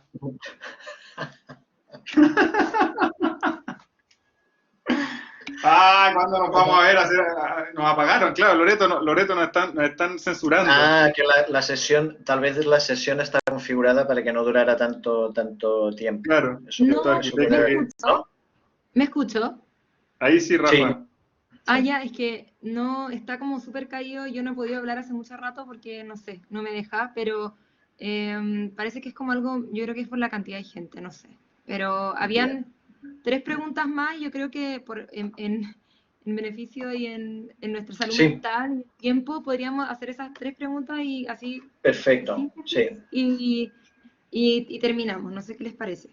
Muy bien, sí. Lo que digan, lo que digan. Entonces, Ahí estamos, sí, ahí veo ahí que Ahí está la camisa negra, ¿se fijan? Ah, Sí, yo no puedo decir nada porque estoy ahí está tu polera negra. Azul, Perfecto, azul. azul. Entonces, le doy la palabra a Rubén. Hola Ernesto, hola Rafa, hola David. Hola. Primero que todo quisiera agradecerles a Ernesto, a David. Súper interesante lo que plantean y lo que muestran, sobre todo para personas como yo, que estoy en una etapa que estoy terminando mi carrera. Estoy comenzando otras también en el mundo profesional hace un rato, entonces esto también abre un espectro súper interesante como estudiante y también como arquitecto a la vez, que son las dos cosas que hago como mi diario vivir. Entonces se agradece bastante lo que muestran. Mi consulta, o más que consulta, es una reflexión que quisiera compartirles con ustedes y también preguntarles si como escuela vamos a tender a enseñar o a sacar arquitectos que saben de todo un poco antes de especializarse o aprender a ser un visionario o a ser un fundamentalista o a ser un austero. Si la escuela de arquitectura hoy en día en Chile está tendiendo a enseñar de todo pero poco, y no ser un especialista y que después nos convirtamos en especialistas, o tendríamos que ya desde el inicio generar un visionario o generar un especialista. Esto lo comento porque a esta altura de la carrera uno llega a que casi ya tiene que dar título o tiene que ya salir de una u otra manera y se da cuenta que hay muchas cosas que uno no las sabe. Y esto no sé si es por un tema académico o es por un tema de falta de práctica, pero me cabe la duda si es responsabilidad de uno o es responsabilidad de la misma escuela esto. O sea, es un fenómeno que pasa en esta escuela o es un fenómeno que pasa, un espectro que pasa en la arquitectura en general, que sabemos de todo un poco, que todos somos medio rockstar, pero no somos especialistas en nada. Entonces, eso, y en paralelo a esto, creo que también es interesante volver un poco a fomentar el pensamiento crítico desde la enseñanza, no enfocarnos tanto en el diseño y enfocarnos en crear personas más críticas que seamos más participantes políticos y fomentar personas más reflexivas y no tanto el diseño y la arquitectura. Pero eso, gracias por la presentación, muy productivo. Rubén, ¿tú eres estudiante de Concepción, Puerto Montt, Santiago? Si se puede saber. ¿Se fue Rubén? Tengo entendido que es Rubén Salinas de Santiago, pero no estoy segura. Creo Bien, que... respondes tú. Sí, Santiago. Ah, Santiago. Olvidé, soy de Santiago. No, yo te iba a decir, claro, que si eres de Concepción o Puerto Montt, claro, es problema allá. En Santiago eso no pasa. No, mentira. No, dale tú, David, ¿no? Vamos hablándola entre los dos. Mira, muy de acuerdo en que es necesario fomentar el pensamiento y la reflexión. Yo creo que eso es la clave que nos caracteriza como profesionales y que nos lleva a realizar ese tipo de trabajos tan dispares, tan complementarios. Entonces, también opino que nuestra formación inevitablemente es generalista.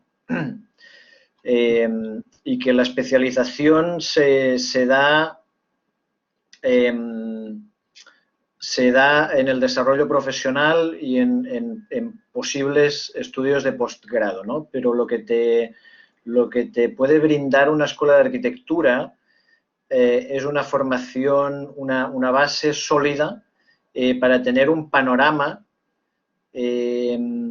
de la profesión, y con cierto énfasis, por supuesto, en función de la escuela, pero fundamentalmente te da esa plataforma. Y ojalá uno, no es fácil eso, en esa formación empieza a vislumbrar cuáles son sus intereses y, por lo tanto, a qué le interesaría dedicarse en su vida profesional, ¿no? Especializarse tal vez en algún posgrado, etcétera, etcétera. Esa es mi opinión respecto a la pregunta de Rubén. A ver, Rubén, yo creo que es una tremenda pregunta y probablemente es bien loco, pero siendo directores de esta escuela tampoco tenemos la respuesta a ciencia cierta, ¿no? Y eso es lo bonito de por qué estamos en estas conversaciones, como a diario. Pero yo soy un fiel creyente, y así lo hago desde que de todos los temas que me toca hacer, que las cosas en general hay que empujarlas como a cierto límite, y ahí empiezan a aparecer como cosas atractivas, creo yo, ¿no? Entonces como que hay que siempre como poner en cierto cuestionamiento los formatos, como tener una posición crítica, reflexiva. Yo creo que eso es clave, lo comparto en un 100% como dice David, ¿no? Luego tenemos que entender de que somos una escuela de pregrado, entonces claramente hay ciertas cosas que uno quiere hacer o no, pero hay una responsabilidad que es como que uno necesita como entender una serie de cosas para luego desafiar esas cosas, es como básico, ¿no? Entonces, ese es el rol. Y probablemente una buena parte de lo que aparece acá, como dice David, viene en gran medida con cosas que uno empieza a desarrollar después, en la vida profesional y eso.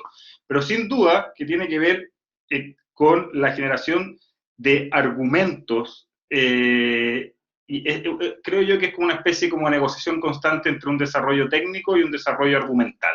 Y ese desarrollo argumental yo creo que es algo que nuestra escuela se empieza a hacer cargo, y es normal que se haga cargo ahora porque están como las bases para hacer eso. Y creo que tenemos una oportunidad tremenda para seguir desarrollándolas como con un grado al límite mucho más atractivo. Y eso somos partícipes todos y tenemos como esa posibilidad. Pero para no aburrirte, Rubén, creo que tiene que ver con esa relación entre argumento y cierto desarrollo técnico, pero entendiendo que los desarrollos técnicos están asociados a una concepción argumental que es bastante más compleja que resolver algo. En otras palabras, creo que tenemos que ser capaces de saber formular muy bien ciertas preguntas y no necesariamente saber dar respuestas. Y por supuesto, como arquitecto, estas no son cosas que uno dice, sino que ha escuchado muchas veces distintos personajes. Probablemente luego de terminar un pregrado, lo que uno tiene que saber es estar muy bien enfocado a cómo saber pensar. Y suena bastante obvio, pero es bastante complejo. ¿Cómo organizamos a alguien para que sepa pensar? Como para que sepa estructurar sus procesos de diseño y su comprensión de ciertos fenómenos. Y hay distintas aproximaciones, de una manera más explorativa, de exploración por un lado, de una manera más técnica, no sé qué, hay como distintas ramas. Pero si es que se privilegia esa condición argumental, yo creo que ahí está como la clave para poder seguir desarrollando eso. Entonces, no sé, espero que sirva de algo los comentarios, y si no, lo retomamos más tarde si es que hay tiempo. Gracias, Ernesto, gracias, David. Muy bonito lo que mostraron. Gracias. A ti, gracias por la pregunta. Sí, buenísima pregunta. Creo que es una bonita reflexión como de parte de un estudiante, así que muy buena pregunta. Entonces está Sebastián y después Maite. Y con eso yo creo que deberíamos cerrar la charla. Hola, ¿qué tal? ¿Cómo están? Oye, gracias por la invitación a esta charla, está muy interesante. Muchos saludos a Rafaela, a David y Ernesto. Era una reflexión sobre todo por la pregunta inicial que hizo Alessandra, porque de alguna forma esto es una suerte de clasificación de la práctica desde el punto de vista más histórica, ¿cierto? La constante interés de la taxonomía de ir clasificando y ordenando las cosas, ¿cierto? En base a lo que ha ocurrido. Alessandra planteaba, bueno, ¿a dónde va la universidad, de alguna forma? Y creo que hay que hacer justamente lo contrario. No hay que ordenar nada, porque de alguna forma la creatividad o la espontaneidad o las preguntas que recién contaba un poco Ernesto, tiene que ser respondida después y será una próxima charla de ir revisándose atrás. esta suerte de clasificación excesiva de las cosas, ¿cierto? En todo, sociales, económicas, la cocina, lo que están armando ustedes, es una visión de atrás, de alguna forma, ¿cierto? Porque lo que se va construyendo hacia el futuro tiene que estar libre de todo acondicionamiento, y de alguna forma esa es la universidad. Pero aún así, Alessandra da una pregunta bastante interesante, porque de alguna forma dentro de esta clasificación la universidad debiera tener cierta postura respecto a esto, pero también debería quedar siempre abierta.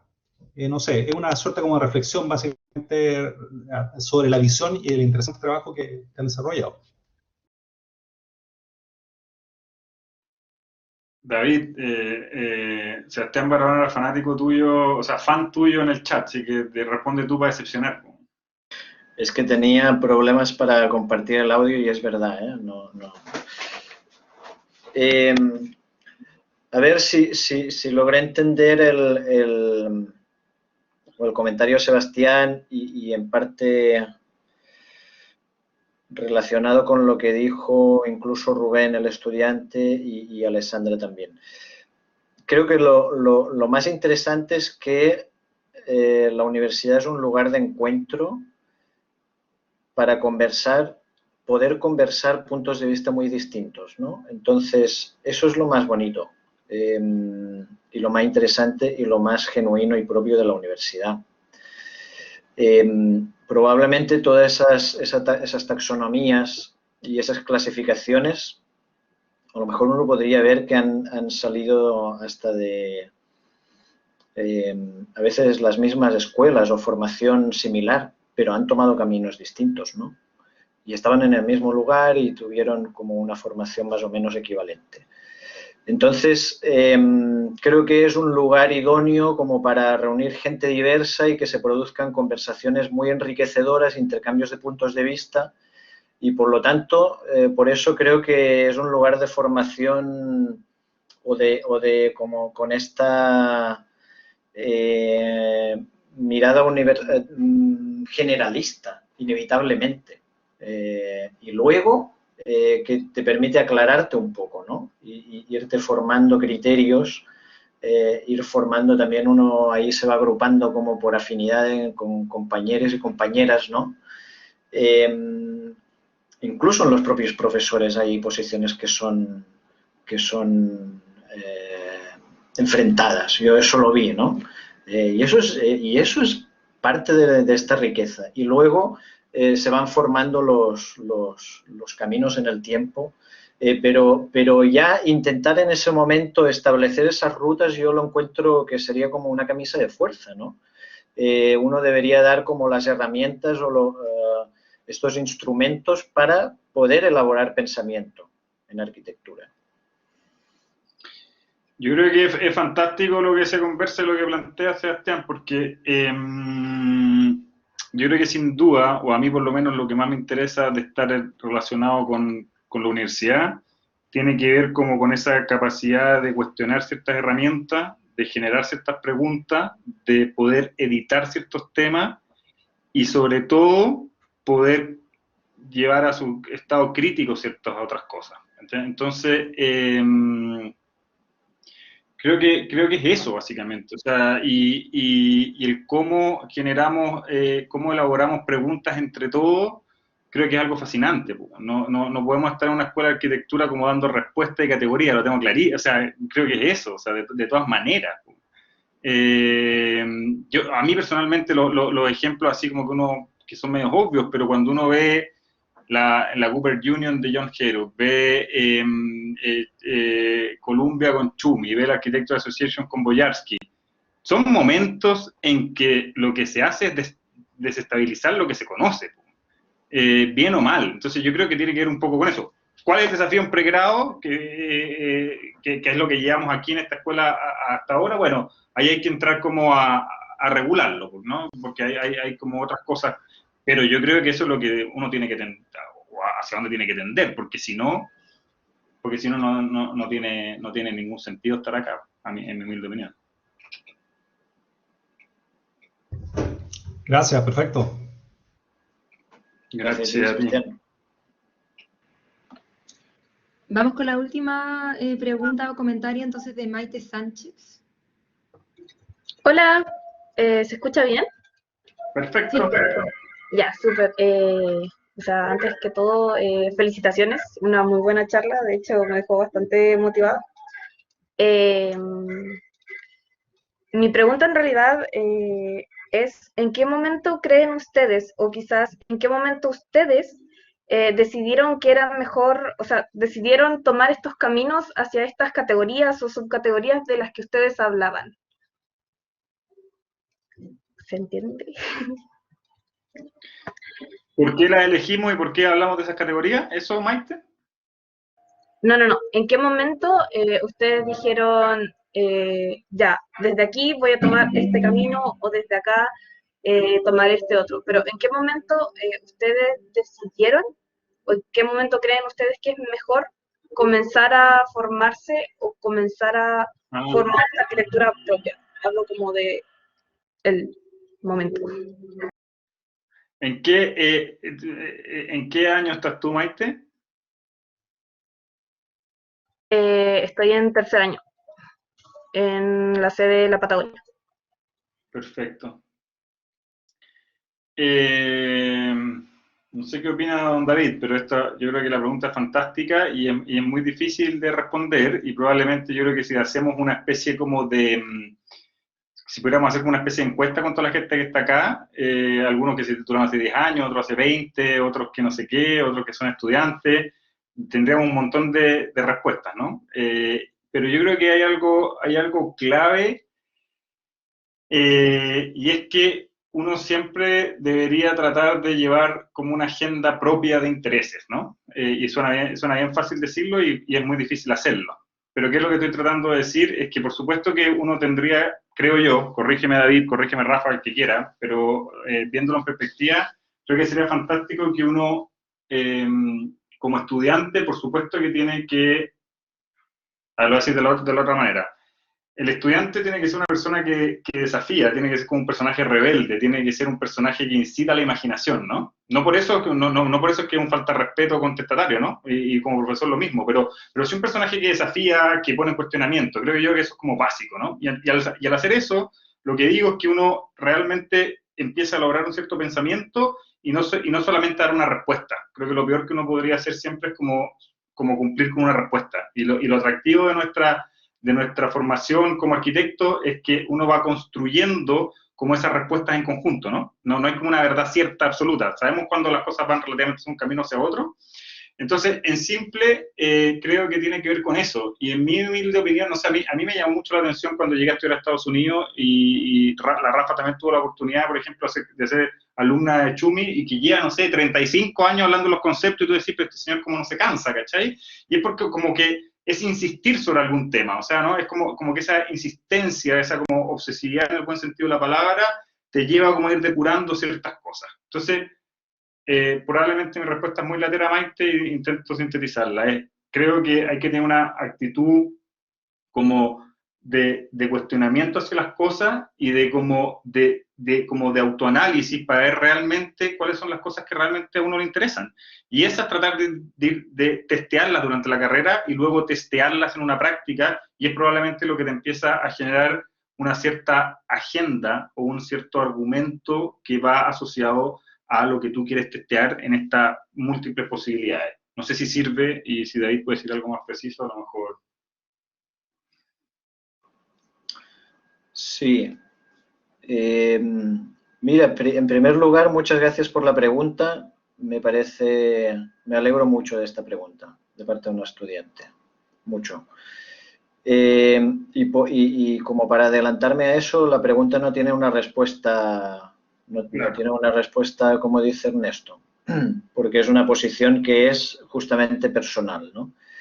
Entonces, depende, es un camino hacia el interior, es un camino de introspección, de irte aclarando qué cosas te interesan más de todo lo que has estudiado y vas a seguir estudiando en esta etapa. Yo recuerdo compañeros que eran les interesó desde el principio, bueno, no muchos, pero les interesó el tema de las estructuras, por ejemplo. Me acuerdo de una compañera que era además muy buena, le interesaba eso, y ella está dedicada, tiene una oficina en Barcelona dedicada a temas de asesoría de estructuras. Entonces, y ella, como desde la mitad de carrera, eso lo tenía claro, pero no es nada fácil, no es nada fácil, ¿no? Puedes terminar la carrera y todavía estar en como que te gusta casi todo, que eso también puede pasar en el otro extremo, ¿no? Entonces, creo que un primer paso es ser consciente de que es bueno, en nuestra opinión, intentar trazarse una ruta, una hoja de ruta, que es un borrador inevitablemente que se va puliendo y se va construyendo en el camino. Y luego también tener claro que es una cosa que solo la vas a saber tú, porque es una decisión y como decía Roberto Bolaño, las cosas de verdad las aprende uno solo, ¿no? Estando solo. Entonces aquí casi que eso es un aprendizaje interior en base a esos estímulos, o una decisión interior en base a todos esos estímulos externos Y hay caminos que son extrañísimos, pero no por eso no hay que dejarlo estar. Aquí nosotros pusimos sobre la mesa unos cuantos.